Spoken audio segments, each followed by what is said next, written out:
It has been over a decade since the Shah and Grand Vizier Abdul Hassan chose to work with the West. Through careful diplomacy and cooperation, Iran has managed to play the French and British off one another, always managing to stay outside of either's direct control. This strategy bore much fruit for a time, but as the Europeans demanded more and more of the economy be centered on growing and exporting opium, our nation has suffered. Seeing that this was not tenable, the Grand Vizier began an attempt at reform, as the Shah spent his days lost in a haze of opium smoke. Seeing that Iran would not bend to their will, and that their opium imports were in peril, Russia and Britain made an agreement to invade and divvy up our great nation. Khiva would go to the Russians, while our Arabian land would be given to the British's puppet of Egypt. A call was put out to our so-called friends in France and the Ottoman Empire, both of whom had promised to protect us. But in our darkest hour, no help was offered, with various excuses given.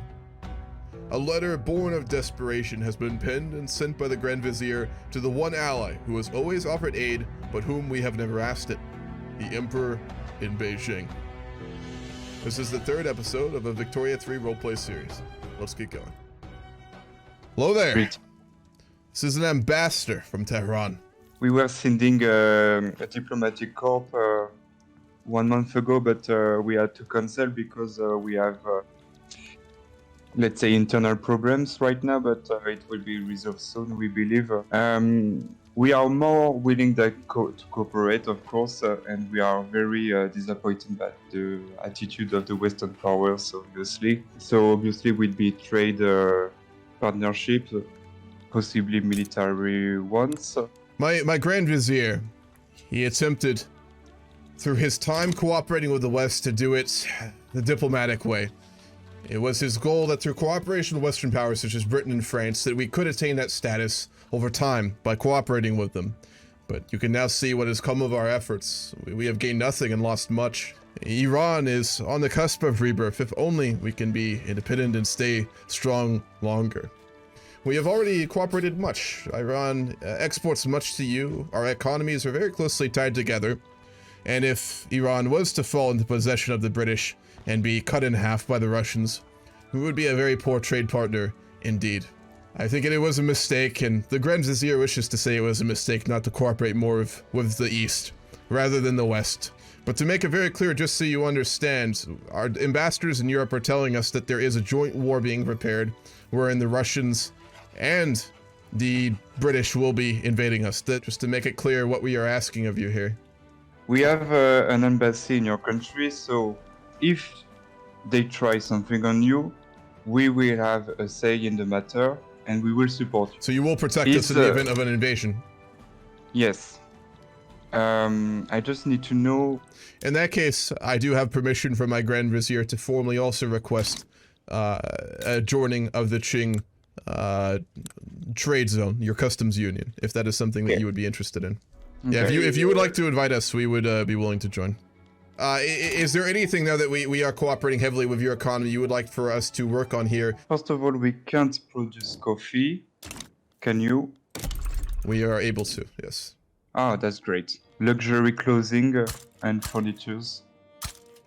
We can help with that. In that case, I will take my leave. We will send a diplomat to follow up. I will leave you be, and I'd just like to formally give the thanks to both the Shah and the Grand Vizier for cooperating with us in our darkest of times. The Qing had basically, like, suggested that we should have cooperated with them a while back, and they were right. Like, cooperating with the Europeans, I thought would be more beneficial, and in the end it was. Okay, the state of things is, generally, I missed a session, so the AI really stagnated. So what has happened, basically, is that Iran has stagnated entirely. The Shah literally is an opium addict. He is addicted to opium. He's incredibly unpopular. The people fucking hate him.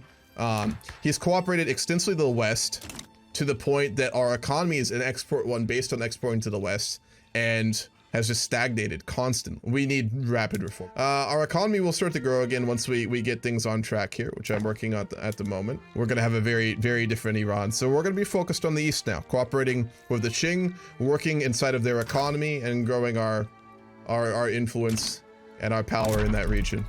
Making more groceries, that elevates our standard of living. Let's see, are our people leaving or are they staying? We're getting, I think, around even. We're not losing people to China, thankfully, so that's good. We're gonna remove our services tax. And with the excess authority, Do a greener grass campaign in Khorasan and also in Yemen. If we can build up our coffee plants there, that would be huge. We're going to export paper to America. Plantation proponents publicize policies. Defenders of continued slavery have published a wave of diatribes, treatises, and sensationalized fictional narratives, all to support their cause. The quantity, if not quality, of these works has shaken public confidence in absolutionism. Hassan Bassian, the leader of the rural folk, has made a remarkable play for power in the capital in order to secure a spot for the rural folk within the government. However, it's not entirely clear if they should be rewarded for their novel tactics. No, we're not going to let them do that. Let's go ahead and up our education and the charity hospitals. The revolution is slowly being sated. They're all here. This is a Council of Europe concerning Britain's planned invasion of Persia. Of course, allow Britain first to explain itself. We should speak first, based on the announcement that the government saw, calling for this Council of Europe, we have to say we are very disappointed. We are very disappointed in the government of Spain, on the government of France, of inviting the state of Iran to talk on equal terms with the British Empire, the French Republic, with the great powers of Europe. I'm very disappointed. You guys talk so loudly and you invite a Muslim power, a backwards nation on the mountains of Iran to come and speak on equal terms with a delegate from the British Empire. First of all, again, I'm very disappointed. Second of all, what Britain does regarding the Middle East and what Russia and Britain do regarding the Middle East, we have been on the region for many decades and for centuries. The Persian Shah, or a Persian governor, was collaborating with the British, the governor of the British Raj that revolted against the British Empire. And you can only see that based on their conquest of Arabia, of parts of Arabia, the conquest of Baluchistan, things that are against the interests of the British Empire. Persian Shah was sending money and collaborating with the governor of the British Raj to go against the interests of the British monarchy. We are not grateful toward any of you because you were self-interest. You offer a hand to help the monarchy when it was at its weakest. It's very clear, very, very, very clear that you were only guided by self-interest. You didn't have the well-being of the monarchy, the well-being of Queen Victoria, the well-being of the British Empire at your heart when you did those military interventions. This Council of Europe is a farce, and the British Empire is not going to listen to what France or Austria-Hungary have to say regarding this, because you guys are acting outside of your jurisdiction, and you guys have no claims on what the British Empire do in the Middle East. I find it very interesting that the British choose to, at this time, highlight the fact that the Persians are a unrecognized and Islamic power, and that they have no rights to be raised up in any way, shape, or form, when the British have in fact done the exact same thing regarding the Egyptians and the Hijazi. They claim that these are all in the interest of the British Empire and that these are different terms, and yet they are exactly in the same function as what we are trying to highlight is a current pattern of the British monarchy, where they are now trying to obfuscate all of their aggression through these hidden deals that they are making, and instead claim entire sections of the world freely with no repercussions. We believe that this has gone on for too long, and that it is time for the British to finally pay for their mistakes of doing away every single European power and choosing to instead act only in their self-interest after especially a situation in which the many nations of Europe acted united to be able to free the British monarchy from the proletariat. First of all, I would like to thank the great powers of Europe for allowing us to speak here. It is an honor, and we are appreciative to our friends still remaining in Europe for this chance to speak before the great powers of Europe. To start off with, we would like to simply make a few things very clear regarding some of the ill-spoken words from the British. I think we all know here very well that Britain acts always in their own self-interest. They have through all of history. They have taken the lion's share of the world for themselves, and yet now they have the ironic stance of suggesting that others should act not in self-interest towards them. A very ironic thing from our observations. Regarding specifics, we would just like to make several things very clear. For those who do not know, there had been discussions with the British state and Iran and Tehran for the invasion of Russia and taking back of the Caucasus territories. We are frankly very surprised to see the Russians and the British cooperating to divvy up our land, when not so long ago it was the British who were fully supporting an invasion and subjugation of Russia, another great power. Something certainly in our interest, but we do find that very strange. We're no friends of the Russians, but just to make you very aware of that circumstance. Regarding the conquest of Arabia, the subjugation of the region and bringing it under Iranian control, this too was done at the behest of the British government in full agreement. There were numerous talks in London wherein this was agreed to and fully supported. Now, however, both Egypt and the Hejaz region is in their sphere of influence. We are not. It appears that they wish to make that right and get that which is theirs even more powerful. We know that Britain sees themselves as above the rest of the world. Certainly us.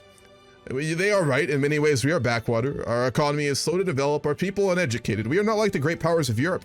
But I think you all know very well that they see themselves even above the other European powers. And perhaps it is time to make it clear to them that that is not the case. Iran did not support the British independence movement. We have no reason to do so. We took the Baluchi regions at the agreement of the British government after helping to secure their interests. We took the Qatari region and the Trucial states, which also were agreed upon by the British. Everything they complain about, it was their either suggestion or agreement to. They are using this as an opportunity to seize the ancient lands of Iran for their own control. And Iran would end with a very simple thought. If we are to fall to the British, who will do so after? We know well that the European powers have influence all over the world, but do you really want to give the British Empire another dominion? That is all we have to say. We thank you again for allowing us to speak. First of all, can one of the mates clean the stand before I come close to where the delegate from Iran was standing? I don't want to, interact with people from the tribes. I want to even get whatever they're getting. And I'm very sure you all are familiar with the state of mind of the Shah of Iran. Is a lot of people believe he's been taking opium, he's been taking a lot of drugs. But anyways, let me speak. Yes, we're talking about godless people, so let's talk about the French. So the French. What to say about the French? They said a lot of things, but they still didn't mention why should we? Why should they have jurisdiction on what we do in the Middle East? Because the French influence in Iran has been great since many decades ago, and the Iranians have talked about also having plans to work with them and against the Russians or against other European powers. They don't understand they are not on equal footing with any European power. Would honestly fail to see how the situation unfolding in Iran affects this calls for the Council of Europe to assemble. There was not a Council of Europe assembling for the partition of West Africa, which the French controlled the entirety of. While the situation unfolding was not unexpected, we were very saddened to see this council being used for the benefits of a few powers. Good day. This is Ambassador of the German Empire. I believe we are calling for this meeting. We did, Ambassador. Thank you for coming. First off, I'd like to formally thank you on behalf of the Grand Vizier to thank you for your support of our nation during the Congress of Vienna and remaining, as far as we now see it, as the only consistent friend of the Iranian people in Europe. That is true. We see the Iranian people as a friend, should I say? And we are grateful for your opium imports. Of course. We know that Europe does things in a very realpolitik nature. To them, politics come before friendships, loyalty, or anything else. We hope that the Germans are different. We know that we are not a European and are not a recognized power, but I will say, our economy is growing, we are working with the Qing, and as we grow to prominence, we do few things very differently than Europe. If they wish to be realpolitik with us, we will do so back. but we do seek friends and allies for the long term, not the short one. That is really. We are really glad to hear this. The British have been treating us as a Mergino partner, which my Kaiser was really mad about. The Egyptians, I've talked with them, and they seem to also not be aware. They were insulting my nation. They said we are not ready to take on European powers militarily. If you were fighting many of them, perhaps, but alone, I think there are very few who could contend. Germany. Oh, we actually banned slavery. Wonderful. Good news from back home. At present, we are attempting to repair the economic damage that has been done recently. And when we are done repairing it, we will be exporting opium exclusively to Germany as we promised you. And we hope for further economic relations. We are in agreement. Like I said, your trade has been consistent. Your appearance have been consistent, which is something that is not really, how do I say it, when something is not really consistent, common? right? Yeah, common. Which is not common along the European powers. That is something that we hold high, and this is why we support your claim, your current borders as well. And I would be willing to help the Persians develop the country further. And how about we make a deal that how does bankrolling you for 5 years sound to you? that would be most generous of Germany to offer such a thing, and we can only be thankful for such an offer. In that case, Chancellor, we would like to again thank you from the bottom of our hearts for this meeting and for your support and consistent friendship. We hope for it to endure for much longer. We need more ports is what we need. We can't export anymore. Yep. We can sustain more building too. I'm gonna build some more construction. We need to build some more. You know what we could really do that would really help out the Qing? We need to make a bunch of ammunition plants for them. This would save the Qing's ass and help them win this war. They just don't have enough ammunition to win their civil war, so we're gonna help them. We're gonna build up a bunch of munition plants, and that will subsidize the Qing's military issues they're having right now. Okay, there's been a lot of diplomacy today. That's what happens when you miss a whole session and things just go fucking crazy, but... so the Russians want to reconcile with us. That's not impossible. They own the Caucasus, though. This is our territory. We're never gonna say it's not. But given we almost got fucked by two of the world's biggest powers, and given that Mirza Abdul Hassan is not a stupid man, we'd probably at least want to reconcile. We're not going to agree to anything with them. We're not going to just overnight make deals or cooperate with them, but we don't have to be explicitly hostile. I'd already said that we aren't going to pursue this land anymore. It's too dangerous, at least for a while. Let's go back to working on the economy. Now, I've been developing it throughout all this.